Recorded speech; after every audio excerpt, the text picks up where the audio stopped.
Mi nombre es Natalie Martínez y les voy a presentar el libro El Cerco de Bogotá.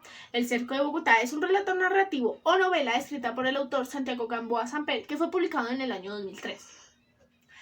Esta toma como lugar la ciudad de Bogotá, la cual se encuentra tomada por grupos guerrilleros y paramilitares, de donde partiendo del prólogo el autor nos cuenta sobre el inicio de su carrera literaria y de donde parte la vocación por escribir novelas, ya que él en el prólogo nos relata que mi vocación por escribir novelas parte de la pasión por leer novelas de autores latinoamericanos. Además nos cuenta sobre su primer cuento que se llama y se titula La vida está llena de cosas así, el cual partió y nació a partir de una llamada del autor, como él dice, no saber decir que no. Donde la contextualización del libro parte de cómo el gobierno huye hacia la ciudad de Cartagena mientras la ciudad es tomada por los grupos guerrilleros que ha empezado a tomarse el sur de la ciudad. Donde también se habla sobre cómo la periodista islandesa Brice Kilhan y el maltés Olaf Kron hacen un reportaje y una investigación sobre el tráfico de armas entre los grupos paramilitares y el Ejército Nacional. Es así como en el libro El Cerco de Bogotá el autor reúne varias historias de periodistas en misión de reportar los sucesos que están pasando en la Bogotá clandestina y presenta todas estas historias desde el campo del humor y el erotismo, logrando así presentar al lector documentos y opiniones sobre la Bogotá clandestina. Ahora, tú me dices quién es Santiago Gamboa. No, pues yo soy una persona común y corriente. Yo nací en Bogotá, viví hasta los 19 años en Bogotá, estudié en el Colegio Refus. Allá conocí cuando yo tenía 14 años, a un autor que ustedes leen mucho también, que es Mario Mendoza. A los 14 años nos hicimos muy amigos porque él es mayor que yo, pero nos hicimos muy amigos porque éramos compañeros de bus. El bus que nos llevaba después a las casas, el mismo bus que me llevaba a mí lo llevaba él. Entonces nos sentábamos en la misma banca del bus. Él era un año mayor, pero hablábamos mucho desde que yo tenía 14 años y él 15. Y hemos sido amigos y hemos hecho nuestra carrera literaria juntos, y seguimos siendo tan amigos hoy como en esa época. Entonces, yo sigo siendo, pues, yo viví en Bogotá hasta los 19 años, después de estudiar literatura en la Universidad Javeriana 5 semestres. Ahí también estaba con Mario. Mario sí terminó. Yo me fui a los 19 años para España y empecé una vida fuera de Colombia. Empecé una vida que me llevó a estar fuera de Colombia durante 30 años. Pero allá, estando en España, empecé a escribir en serio. Yo ya escribía un poco, de manera un poco amateur, cuando estaba en Colombia, pero en España empecé a escribir una novela. Empecé a escribir una novela muy en serio y bueno, pasé todos los años de España escribiéndola, y después yo, cuando terminé en mi universidad en España, yo tenía una beca, pues elegí voluntariamente una cosa que era muy difícil, que era irme a vivir a París. Yo no tenía, pues obviamente no tenía un trabajo, no tenía medios, pero bueno, con algunos poquísimos ahorros que tenía, dije, bueno, vamos a intentar a ver si se puede. Llegué a París, a la casa de los primos de una amiga que me recibieron amablemente. Dormía yo en la sala de su casa y yo todas las mañanas salía a buscar algún tipo de trabajo, algo que me permitiera sobrevivir y hacer una vida allá. Yo tenía relacionado París con la literatura y quería intentar vivir ahí y seguir escribiendo en esa ciudad. Bueno, fue muy difícil, fue muy difícil. Algunas de las experiencias que viví en esos años están en una novela mía que se llama El síndrome de Ulises, que probablemente ustedes leerán más adelante.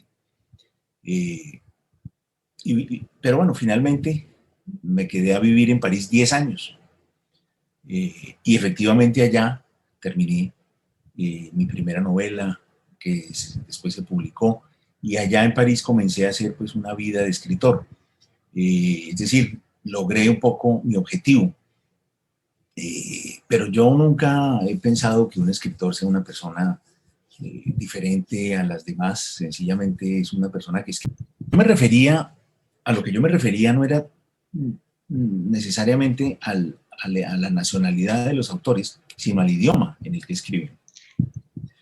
Yo creo que para un escritor, para un joven que le interesa escribir, y también para un lector, pero digamos que pues uno puede leer en libros de autores de cualquier parte del mundo traducidos al español.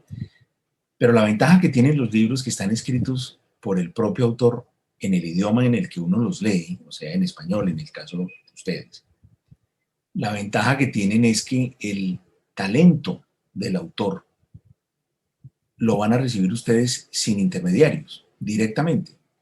No hay un intermediario que es el traductor, que generalmente también es una persona con una grandísima, eh, con un grandísimo talento para escribir, pero que no es, obviamente, el modo directo en que lo escribió el escritor. Cuando yo decía autores latinoamericanos, lo que para mí fue muy importante, yo creo que sería y es muy importante para los jóvenes, es poder leer en el mismo idioma, en lengua española, pero con los diferentes colores, con los diferentes matices que tiene el idioma en el español del Perú, en las obras de Vargas Llosa o de Ribeiro, de Julio Ramón Ribeiro. Leer un poco el español, pero con el matiz de los autores argentinos, ¿no? Ernesto Sábato, Cortázar, Borges. Luego leerlo con el matiz fiestero y delicioso con el que tienen los autores de Cuba, por ejemplo, como Cabrera Infante, etcétera. O con el matiz también muy popular, muy hermoso que tiene el acento mexicano en obras de Carlos Fuentes o de otros autores más contemporáneos, como Jorge Volpi o como Guillermo Arriaga. Entonces, a mí me parece que es una grandísima riqueza para un joven lector poder leer en su mismo idioma, entendiendo todo, pero con tantas posibilidades diferentes y con tantos matices y con tantas músicas diferentes. Eso nos pasa en lengua española gracias a que tenemos uno de los idiomas más ricos que hay sobre el planeta. El consejo es, hagan proyectos sencillos para que los puedan terminar, porque es que no terminar un proyecto es muy frustrante. Eso, y esa es una gran derrota. O sea, la derrota del escritor no es que no lo lean, la derrota del escritor no es que sus libros no le gusten a los demás. La derrota del escritor es abandonar un proyecto. Entonces, para un joven que es mucho más sensible a las derrotas, para un joven lo importante entonces es hacer proyectos que él sepa que puede terminar, para que no tenga que abandonarlo y vivir la gran derrota que significa abandonar un proyecto. Entonces yo siempre les digo, hagan proyectos sencillos, ajustados a sus fuerzas y traten de no compararse con lo que están leyendo, porque siempre esa comparación va a ser, pues obviamente, negativa. Ese es mi consejo. Y nada, que no cambien y que sigan adelante como lectores y como observadores del mundo. Y ojalá muchos se conviertan en escritores. Yo a través tuyo percibo de todos tus compañeros y de tus profesores, así que una vez más me le das un afectuosísimo saludo de mi parte a todos los compañeros de tu colegio. Y nada, espero alguna vez entonces que esta conversación pueda ser presencial con tus profesores, contigo y con todos tus compañeros. Muchísimas Vale. gracias y buenos días. Santiago Gamboa Samper nació en 1965 en Bogotá, Colombia, hijo de Pablo Gamboa y Carolina Samper. Fue educado en la Pontificia Universidad Javeriana y la Universidad Complutense de Madrid.